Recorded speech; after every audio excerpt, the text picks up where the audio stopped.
Welcome to my October 2025 DC Dark Legion tier list review. In today's video, we're going to be breaking down all the changes that I've made to the tier list since the September edition, and I can tell you that there's been quite a whirlwind for the last few days, so there's definitely going to be a few things that were going to be changed one way that got changed another. Definitely a lot to talk about in this tier list review, and I think you may be surprised at some of the selection. Before we get started, I do want to point out I have been pulling for Swamp Thing a little bit, and I think I have enough information to make some pretty solid assumptions about how his kit works. And I've also seen him in action at very high levels in Meta Brawl and other game modes. Because I've been trying to be consistent about doing this, if we get a champion who comes into the bleed a little bit too close to the end of the month, I am going to be trying to hold off on ranking them because I don't want to give any impressions of a champion that are misleading or that might lead someone to build a champion based on that. I really want to give my full attention to the character kit and make a determination on how that champion works before we rank them. So we're definitely going to be doing a deep dive on Swamp Thing in the next month or two, but for now, we're going to leave him off of the tier list. I just want to point that out for you. Now, you'll notice that I've made a couple of alterations to the prior tier list, trying to make this a little bit better for you and maybe just a little bit easier to digest or understand exactly why I've ranked champions a certain way. I've mentioned multiple times that the way I typically view tier rankings for champions is that I'm not really recommending that you shouldn't build any champion outside of D tier. D tier is definitely champions that you should not be building, but I'm not necessarily telling you not to build a champion or that one champion is just leagues better than the other one per se. What I'm saying is that there are specific champions that require a certain team setup, or they may not be meta relevant, but they're kind of roster dependent champions. So let's kind of talk about that a little bit.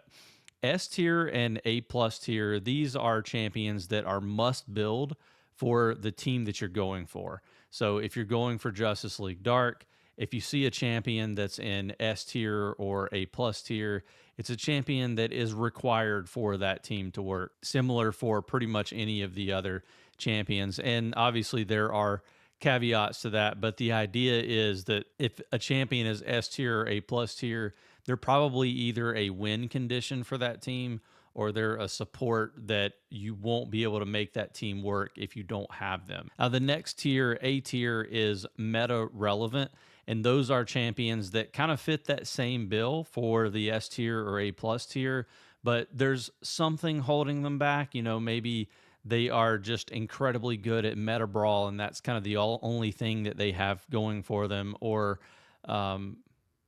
if you try to use them outside of the team that you're building, you may have some poor luck with that. So obviously, like, good examples to pick on here would be like Lex Luthor or Ra's al Ghul. I would also say that Martian Manhunter fits that description too. At the end of the day, A tier characters are 100% worth building, but you really want to make sure that you're building the right team for them to fit into, and just try not to get any crazy expectations that they're going to do massive amounts of damage in the case of a champion like Martian Manhunter, for example. Now, B tier is going to be more roster dependent champions, and so they're going to rely on their team much more than those meta relevant champions.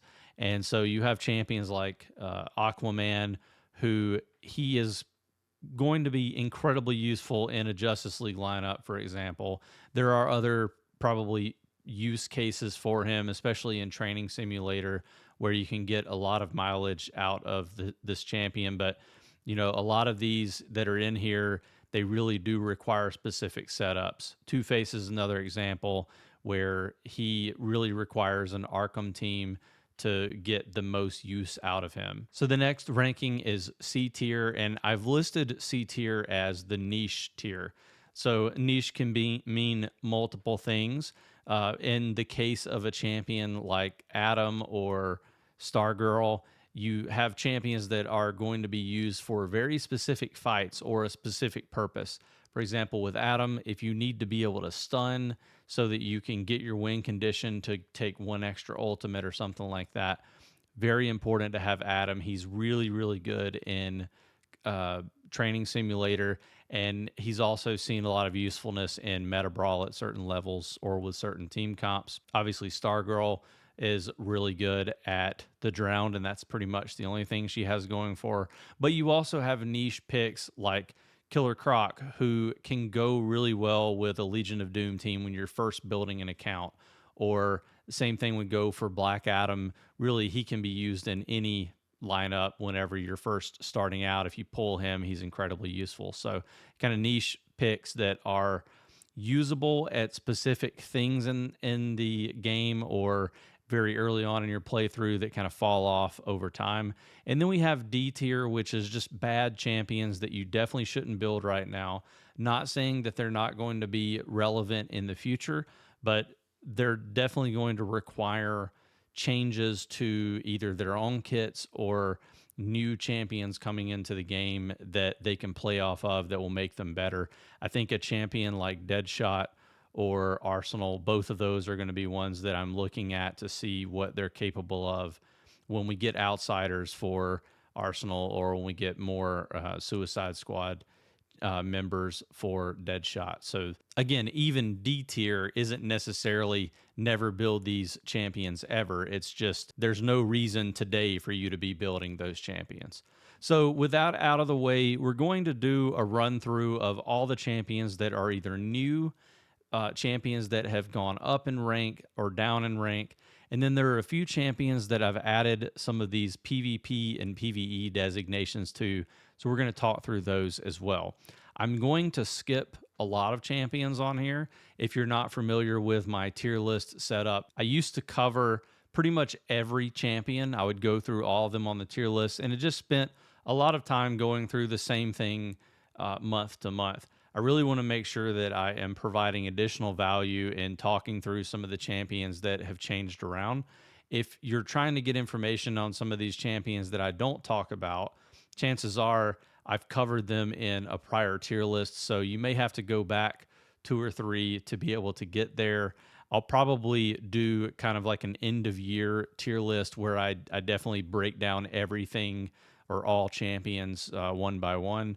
But again, for right now, we're just going to be talking about ones that have changed, and we'll probably throw a few in here and there that are worth discussing if they are adjacent to the ones that have changed. So Queen Hippolyta has caused a little bit of drama in the game over the last week or so. If you've been paying attention, watching my videos or following along on Discord, you'll know that FunPlus patched the game and put out a pretty major change to the way Queen Hippolyta's kit worked. And we've covered that. I've covered that on my channel in multiple videos. And I also actually am going to be talking about that on a podcast with Unstable Gamer that's going to be coming out tomorrow.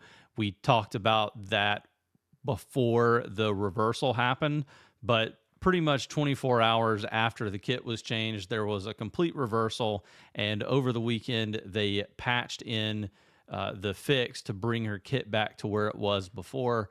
So basically, we had this situation where I was getting ready to rank Queen Hippolyta at A+ tier or even A tier because of the kit changes that we saw.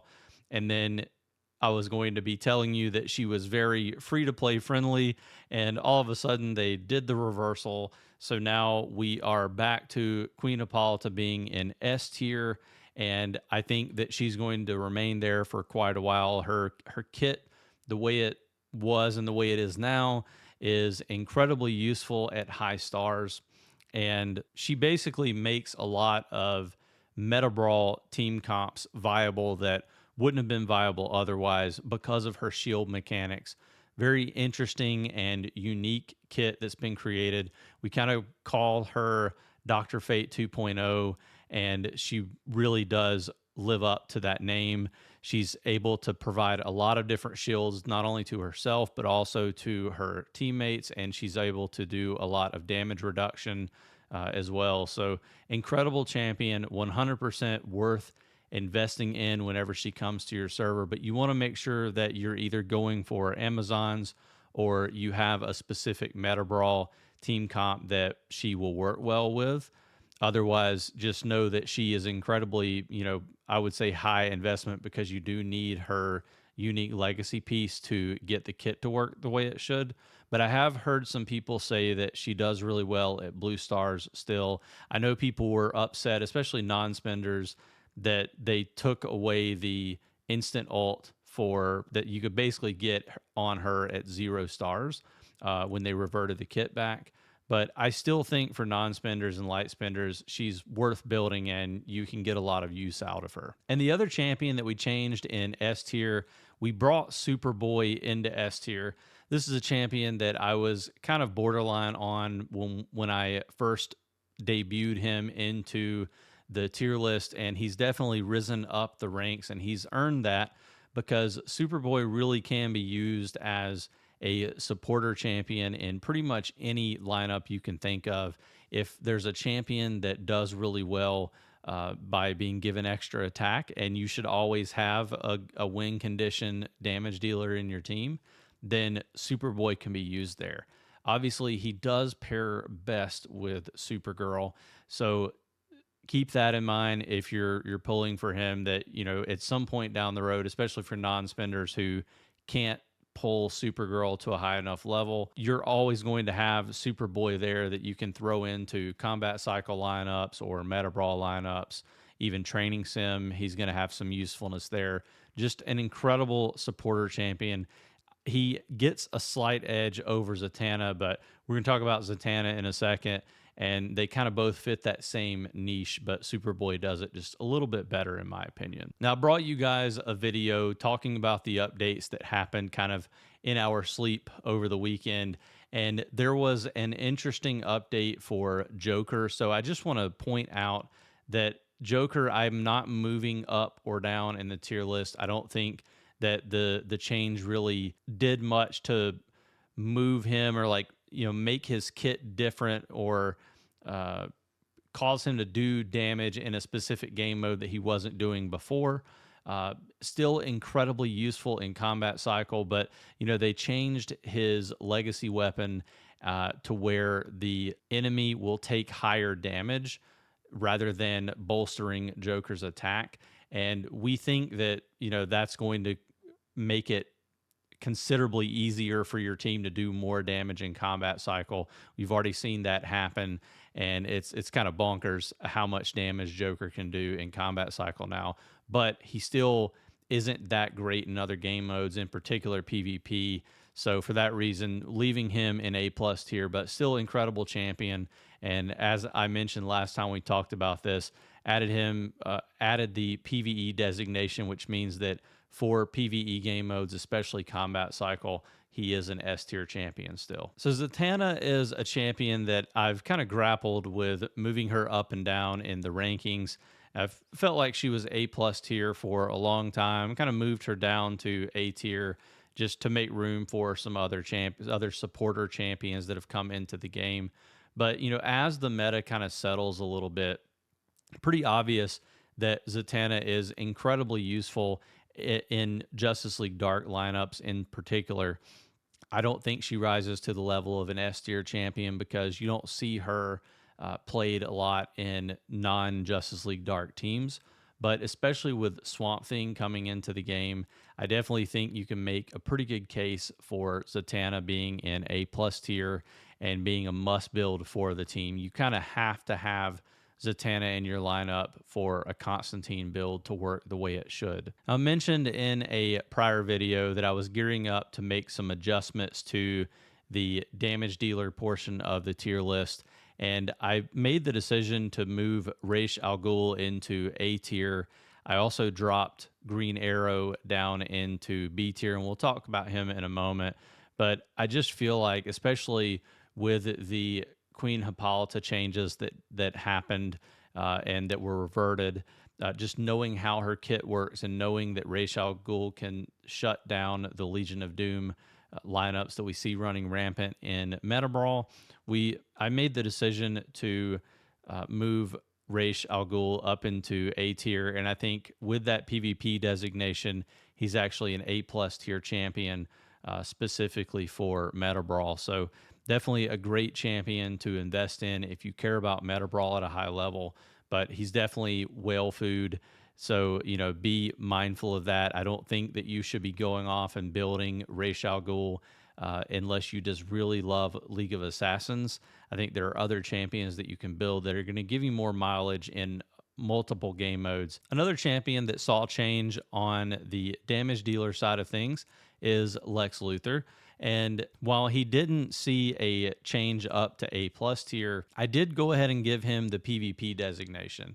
This is another champion I've grappled with a little bit. If you go back and watch some of the earlier tier list videos, I had Lex probably pushed down. He may have even been at C at one point, but I know I've had him down at B tier for quite a while, and we brought him up to A tier. I've seen some footage of what he can do in fully built Legion of Doom lineups, and it's very ridiculous. So you have a ton of damage output, especially if you can get a lot of energy gain on him. He's going to be taking a turn at the very beginning of battle, and in some cases, he's able to completely take out the back line, and it's like you don't even need the rest of your team there. So Lex Luthor is an incredible champion for Meta Brawl. So he's getting that PvP designation now. Martian Manhunter is a champion that we gave the PvP designation the last time we did the tier list, and I still feel like he is an incredibly meta relevant champion, but I did decide to move him down into A tier because he still doesn't kind of have a team. He can fit into a Justice League team in Training Simulator to an extent. He is able to completely shut down Justice League Dark, or at least he was able to before Swamp Thing was introduced into the game. Seen some people have some issues with that shutdown lineup now. Obviously, on the flip side of things, I have seen some people who've been able to do considerable amount of damage with Martian Manhunter in combat cycle. But he's definitely not the kind of true win condition champion yet that you would like to see in a mode like that where you're trying to do hundreds of millions of damage. Ultimately, I just had to analyze the other champions that were sitting next to Martian Manhunter in A plus tier, in that Scarecrow and Dr. Fate. Now, obviously, those are Guardian or tank style champions, so not like a true comparison, but if you take a look at the other warriors that are above Martian Manhunter and Supergirl and Superman, he just can't rise to the level to be an impact player the way they are in their lineups. So for that reason, moved him down to A tier, PvP designation to say that he is more of an A plus tier or like a really good champion in PvP lineup. Green Arrow was the last bastion of hope for the legendary champions being above B tier. Decided to move him down whenever I moved Raish Al Ghul up, because it really just didn't make sense to have such a powerful champion in Raish Al Ghul or Lex or even Robin up in that tier and Green Arrow be next to them, because there is a huge power drop off between all of those Mythic and Mythic Plus champions versus what Green Arrow is able to do as a legendary. So for that reason, I did move him down into B tier. I still feel like he is an incredibly efficient champion, one of the must builds for any new player to the game. And there are even whales out there who can get a lot of mileage out of Green Arrow in a full Justice League team. So don't sleep on Green Arrow. Just moving him down into the roster dependent B tier for now. Obviously, we want to see a mythic ascension for Green Arrow, and I really hope that if we ever get that, or when we ever get that he's going to shoot back up into one of the other tiers and be a great champion. Obviously, Green Arrow is one of my favorite champions for Training Simulator because you're able to use him on manual mode, and you can target specific champions that are problematic that you need to take out, like a Deathstroke, for example. or other champions like that, where you really need to be able to get them down, like somebody on the back line that your Superman can't get to, for example. So still an incredibly useful champion for specific uses, especially now that we saw the changes to Arkham's Most Wanted, a lot of the buffs that came for Two-Face and Ivy and Scarecrow a couple of weeks ago. I've decided to give Two-Face the PvE designation because I do think that he's one of the engines that makes Joker such a powerful champion on some of the combat cycle boss, the AoE ones in particular, like Murder Machine and Merciless. So decided to give him the PvE designation. So he's definitely more of an A tier champion in that game mode. All right, so we've got quite a few more changes in the Warrior and Guardian section of the tier list. You can see that there's been quite a bit of movement over in the B tier section. And the first champion I want to talk about there is Batman. Now, I've made a couple of videos on Batman, including kind of a well or skip type like champion review video for Batman. A couple of weeks ago, we talked about the change that happened to his kit. And ultimately, I just felt like they didn't do enough to make the champion worth using. They actually, in a lot of cases, we talked about this, he was nerfed. He was incredibly good in a 5-tag Justice League team, and he had usefulness in a Nightwing comp, Bat Family. I think obviously there was a slight buff to that comp just because of the way the kit works now, but it just wasn't really enough to use him over other champions. Now, as I mentioned, B tier is kind of that roster dependent tier. So he's a champion that if you're going to be building Bat Family out, obviously you're going to be using Batman a pretty decent amount. So he's not a useless champion. He's not a champion that you're just going to sit there and let collect dust, but he's not a win condition either. And so you don't want to invest too much into Batman. You're probably going to be putting all of your efforts into getting Nightwing's force as high as you can get, for example, rather than trying to max out Batman. And also, he is kind of a pseudo pay-to-win champion. You can obtain him free to play through the Bleed and Motherbox cubes, but you can also buy his shards as well. So be careful of that trap unless you specifically want to build a Batman for a Nightwing team or something like that. You just want to be really cognizant of like what you're trying to do and why before you go after Batman. I decided to bring Tim Drake, Red Robin, up into B tier from C tier. And I did this for primarily the fact that obviously Batman has kind of tapered off just a little bit. I think Red Robin offers a pretty compelling tank to be used with a Nightwing comp, especially in Training Simulator and other modes like that, PvE modes where you need someone to protect your Nightwing and the rest of your team. But I think some people are able to use him fairly effectively in Meta Brawl as well. Obviously, a very high investment champion, and again, incredibly roster dependent. If you're not building Bat Family, then you really don't want to be building Red Robin whatsoever.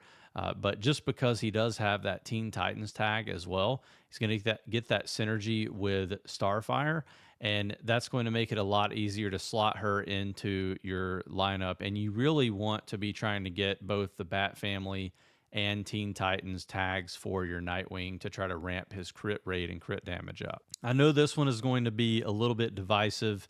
It's always divisive when I move Shazam around in the roster. I think that Shazam is an incredible champion. He's definitely really great with Justice League, but I think that's kind of the issue, is that he is a little bit roster dependent. I've seen him used with other teams, but I think he excels in the Justice League lineup, in particular if you have a full Justice League lineup.